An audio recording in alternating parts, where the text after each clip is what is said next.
because they are hiring workers for the farmland. She may have gone there. We're not sure. And anyone she was close with that would maybe have more information? We believe she has some distant relatives. There are a few Alarics in the residential area, but none of them will say anything. Okay. And I guess to my second point. Mm-hmm. How do you deal with the clinically insane? The clerics of Angharad will take her in. They usually reside in the temple to Sehanin, as prayers to the goddess are said to protect and heal those afflicted with madness. He motions to Ace. He goes, I'm referring to him. Oh, they sort of nod. He goes, he's going around convincing the children that he's a count and was appointed by the Emikirs. Oh dear. I think he needs help, and Dare has to help. And would you like a persuasion or deception? Let's say a deception. Because you're not entirely lying, but you're not entirely telling the truth. Okay. I'll just roll a flat d20 and see. Oh yeah, they totally believe you. They're like, oh, we'll make note of it. He needs help, and I think your clerics are the men to do it. Of course, we try to treat everyone, especially those afflicted with madness, with respect. We try to find them ways to keep busy, be a part of society, as long as they're not a harm to others. He might be a harm to others. I mean, look at the birds. Okay, so the guards. If you want to take him without a fight, just say that on behalf of the Emikirs, the count is to get a special tour, and he will easily follow you. They kind of nod, and the guard tells a bunch of the other guards, and they go off and they start sending birds, and the word is getting around. And Diamond walks towards the presidential district. Yeah. So Ace is standing within distance. Can I make a perception check to hear that? Sure.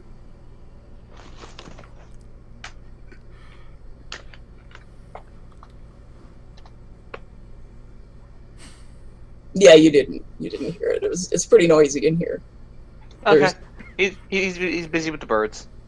Well, he's busy being removed from the section of birds. They're very kind, but they are removing him and taking him outside of the barracks and sort of nudging him. You're not my supervisors. Yeah.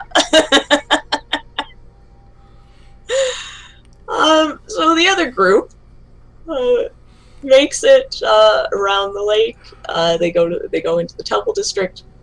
The temple district is pretty distinctive from the other areas once you get there. There are a lot of buildings, and there are a lot of these really interesting sort of half-sunken tunnels covered over, and you can see some of them have windows that are openable, shutters, that sort of thing. What Tasso points out to you as you approach, that because most of the year it's quite cold and snowy, they have been building these tunnels, these passageways for thousands of years now, and they connect most of the important buildings in the area, and you can get to and from a wide variety of the buildings without having to go outside. So it's sort of there to protect you, but because it's fairly warm out today, and you can tell things are green, stuff is growing, the farmers are out there busy planting and already, and everyone's quite busy with that. These Okay. things kind of grow.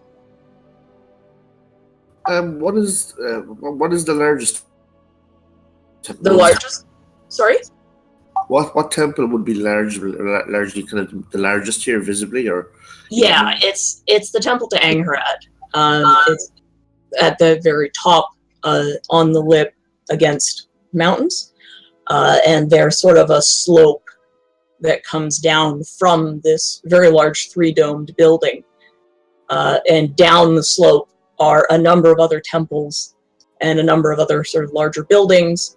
As it moves towards the west, towards the castle, you also see other larger buildings, which Tassar points out are the municipal offices.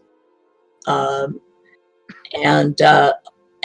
all of the, there's sort of this weird looking ant's nest of tunnels that connect all of the buildings. And you can see they're all kind of built in different styles, as if it's been built on slowly over many, many, many years, with different styles and different materials that they were acquired, different techniques. But the temple to Angharad is clearly the focal point. It has these beautiful domes on the top. They are glassed in. There's not a lot of things in this area that have a lot of glass, so it really stands out. And it has a sort of lattice work of stone over the glass that holds the glass in place. It's quite beautiful. And there's a central path that leads straight up to the temple. Is there like a directory, like third floor? Well, Tassar, your tour guide, is basically that directory. I'm just curious though, if that, like, you walk in the front door and then there's a list of how to get to each place. Yeah, well, and most people just kind of, No. they know. They live there, so they know. Sorry? I'm trying to ask Kessler, who's the rulers of this area, of the valley? Like, who's in charge, and what kind of system is in place? Oh, that would be my parents. They rule the valley. Our family has for 7 generations now. There's our family. There are also, where's my notes? I wrote all this down. Here we go. It's a monarchy, I'm assuming? Yes, but it's more of a, what do they call that?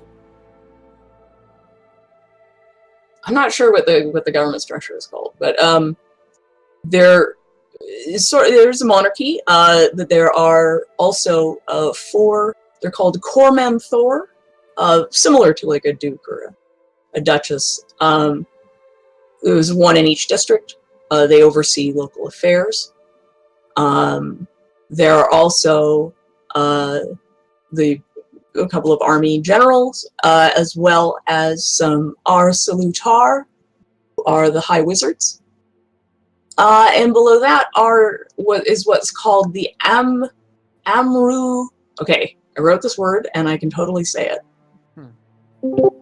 Amru Lugak. Could you write those in chat, please? Yes. This is also going to go up on the wiki. So they are a local council made up of elected locals from all walks of life. And they have more power normally given if they have support of a few other officials. They are actually capable of overthrowing. They have permission, I guess, would be I'm not really sure how to explain that. They have the ability, the authority to, if they find the monarchy to be unfit to rule, they do have the ability to overthrow them.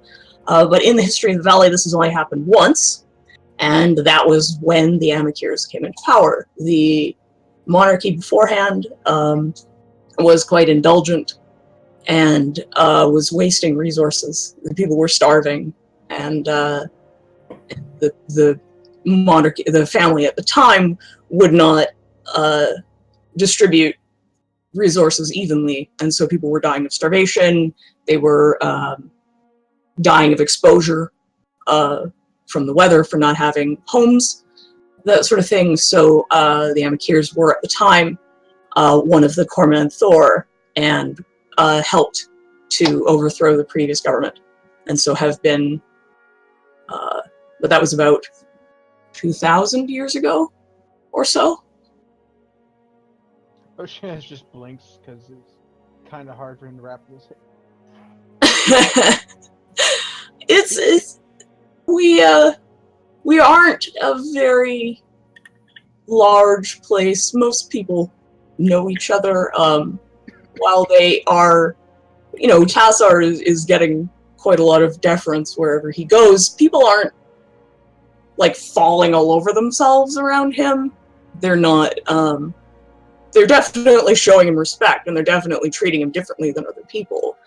But you notice that people bow much lower to him and Renia than they do to you. But when you meet people, they bow to you.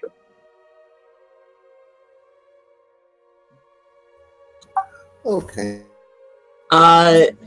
Sorry. Did you have any other questions? Yeah, I'm just going to check. I just want to get this right in my head. You have a monarchy, then you have four dukes, and each one manages a district. Then you have that in these districts you have elected councils. Would that be correct? Yes. So, because Tassar kind of explains that the weather here and the environment in this area is very, very harsh. It's pretty difficult to live here. And so the best way that they've found to live is by doing so communally. They work with the snow elves, and they work with the dwarves in the area. So everyone kind of, has different duties. The valley having fertile land and access to sunshine and an actual summer to speak of, does most of the growing of fresh food. And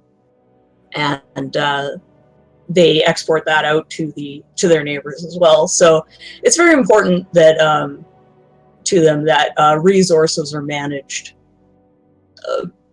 properly, because if they're not, then lots of people die, and that doesn't make for a good society when everybody's dying of starvation. Do you mine in the mountains, or is the lake fished, or is it? I'm just wondering.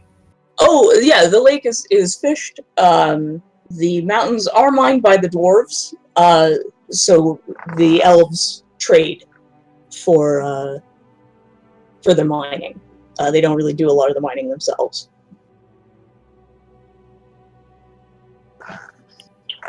Yeah, and they do fish in the lake. They use the lake for all kinds of stuff. There's a whole irrigation system. It's all set up in the farmlands around there. It looks ancient. Looks like it's been there for a couple thousand years, at least. I suppose with the weather, the question I would ask is what crops do they grow? Because, as you said, you were mentioning that it's very harsh. So I'm just wondering, what's the food? Yeah, they grow a lot of fast growing stuff. So they eat a lot of stuff like quinoa, grains like that. They eat a lot of beans, rice, other, fast growing vegetables, tomatoes and things that you can, don't have a very long growing season. They have some apple trees as well in this area. And